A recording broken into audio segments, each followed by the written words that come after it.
Aula de número 23.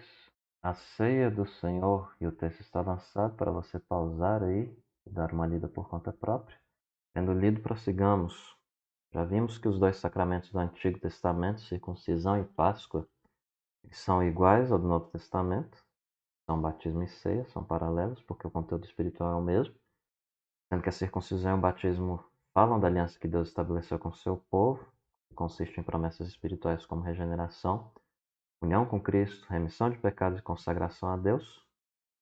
E aqui nós vamos especificar mais o assunto da ceia como a Páscoa, que é um sacramento comemorativo. Lembrando que a Páscoa ela fez o povo se lembrar de como eles foram salvos do anjo destruidor por meio do derramamento do sangue do Cordeiro Pascal, melhor dizendo. A observância de tal festa ela era comemorativa, servia de testemunho, dava ao povo de Deus a oportunidade de falar das obras salvíficas de Deus. A ceia, então, ela faz a igreja se lembrar do sacrifício de Jesus, aquele, por meio do seu corpo e sangue, trouxe libertação ao seu povo, libertação da condenação que o pecado traz. Então, a ceia é comemorativa, assim como a Páscoa serve de testemunho, dando à igreja a oportunidade para falar do Evangelho, de Jesus, da confiança que ele voltará também, né, para julgar todos, confiança de que ele voltará para julgar a todos. Então, a Páscoa e ceia, fique claro, são o mesmo sacramento porque a verdade espiritual dos dois é a mesma. Então, os evangelhos sinóticos eles registram que Jesus celebrou a Páscoa com seus discípulos. Enquanto comiam, Jesus tomou o pão e o cálice, e com eles instituiu a ceia do Senhor. Após essa última festa, Jesus foi para o Getsêmani, onde foi traído por Judas Iscariotes, e Paulo descreve a relação da ceia com a festa da Páscoa. Porque eu recebi do Senhor o que também vos entreguei, que o Senhor Jesus, na noite em que foi traído, tomou o pão. A traição aconteceu na noite da Páscoa. Essa identificação é confirmada quando Jesus é chamado de Cordeiro Pascal, que foi imolado como cordeiro sacrificado então para livrar os israelitas do anjo destruidor. Assim Jesus foi imolado para libertar os seus de uma destruição maior do que a do Egito, que é a morte espiritual, né? O banimento eterno da presença abençoadora de Deus, que é o salário do pecado. E antes de participar da Páscoa, destacamos aqui algumas condições, né?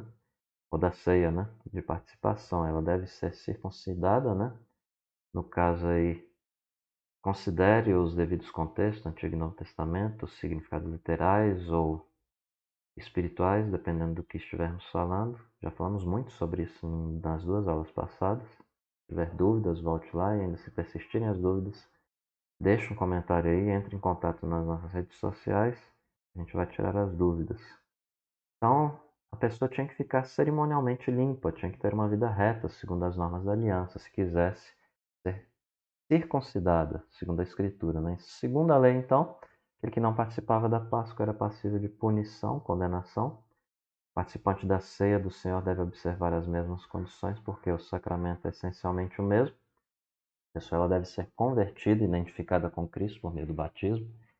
Precisa de capacidade espiritual para discernir, entender a razão do sacrifício de Jesus.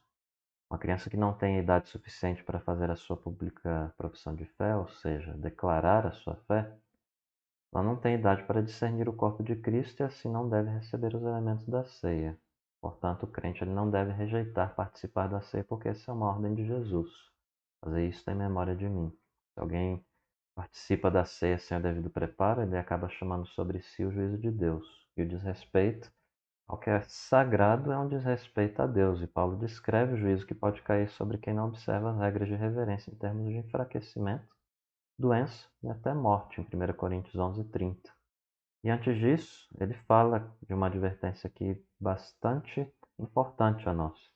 Examine, pois, o homem a si, assim coma do pão e beba do cálice, pois quem come e bebe sem discernir o corpo, corpo aqui é a sua relação dentro do corpo de Cristo, não o corpo pessoal, acima de tudo, que não exclui o sentido, sua própria vida, mas aqui corpo em Paulo tem a ver com a igreja, come e bebe juízo para si.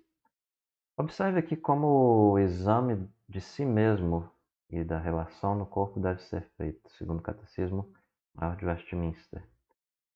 Os que recebem o sacramento da ceia do Senhor, como devem preparar-se para recebê-lo?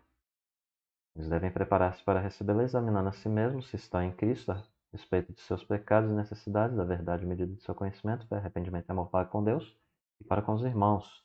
da caridade, isto é, do amor para com todos os homens, perdoando aos que lhe têm feito mal, os desejos de ter Cristo e de sua nova obediência, renovando o exercício dessas graças pela meditação séria e oração fervorosa. Então é necessário examinar a si para comer do pão e beber do cálice. E o exame de si precisa de duas circunstâncias básicas: tempo, o crente deve se preparar em silêncio, seu próprio coração, para poder receber dignamente os valores espirituais do culto público, atentando para o seu amor para com Deus e para com os irmãos. E se há algo que impede a plena comunhão com Deus ou com algum irmão particular, ele deve rogar a Deus perdão, resolver isso entre a pessoa também e tomar da ceia. Não deve deixar de tomar da ceia. Quanto ao irmão ofendido, Jesus ele indica em Mateus 5, 21 a 26, que se houve contenda entre dois homens, palavras inconvenientes foram ditas entre duas pessoas e elas se separaram em hostilidade. Um desses homens ele foi ao templo levar uma oferta a Deus e prestar-lhe culto. No caminho do tempo ele lembrou da contenda e hostilidade que permanecia entre os dois. E qual o caminho deveria ser seguido então? Você tem que ler o texto aí para estar ciente, né? Que quanto houver hostilidade entre os dois, não importando quem seja o mais culpado, é impossível prestar culto aceitável a Deus. E a resposta única, né? Deixa perante o altar a tua oferta, vai primeiro reconciliar-te com teu irmão, então voltando faz a tua oferta. Então é necessária reconciliação, que significa remover a causa da hostilidade e separação. Lembrando que tem um texto paralelo em Lucas, que fala que você pode orar ali também e depois resolver a questão. Mas tenha ciência, se você orar e não resolver, você está trazendo mais juízo ainda sobre a sua cabeça. Além de ser impossível prestar culto aceitável a Deus, quando há algo que os crentes têm uns contra os outros, Jesus ele alerta quanto ao perigo de ser julgado e lançado na prisão até que a justiça se cumpra. Reconciliação, então, é bastante importante. Além de examinar a si, e quando necessário efetuar a reconciliação com o irmão, é obrigatório participar da ceia do Senhor. O pecado em viver em hostilidade com o irmão é algo complicado. Quando a reconciliação não é feita, a culpa é agravada. E que tem algo contra alguém e não participa da ceia, peque por participar indignamente. Seja aquele que participa tendo um problema e não roga a Deus perdão e não resolve, seja aquele que não participa, né? Ambos são indivíduos que estão tendo uma atitude indigna para com o corpo de Cristo, com a ceia do Senhor. Então, quem deixa de participar da ceia por causa de intriga contra o irmão é réu de dois pecados graves, ou seja, hostilidade contra o irmão e o pecado da desobediência. Pode acrescentar ainda mais um aí, o orgulho, que Francis Schaeffer ele fala que para cada pecado, além do orgulho, não seja o orgulho, você peca mais uma vez, né? E é o próprio orgulho. Mentira mais orgulho, roubo mais orgulho. Sempre o orgulho acompanha os outros pecados. Então, você deve buscar reconciliação e assim tomar a ceia do Senhor. A única solução é essa reconciliação, porque se nós julgássemos a nós mesmos, não seríamos julgados. Os elementos da ceia eles não possuem vida própria, eles não podem comunicar milagrosa ou misticamente qualquer benefício espiritual, eles são um símbolo, um fundo espiritual, conforme diz Calvino.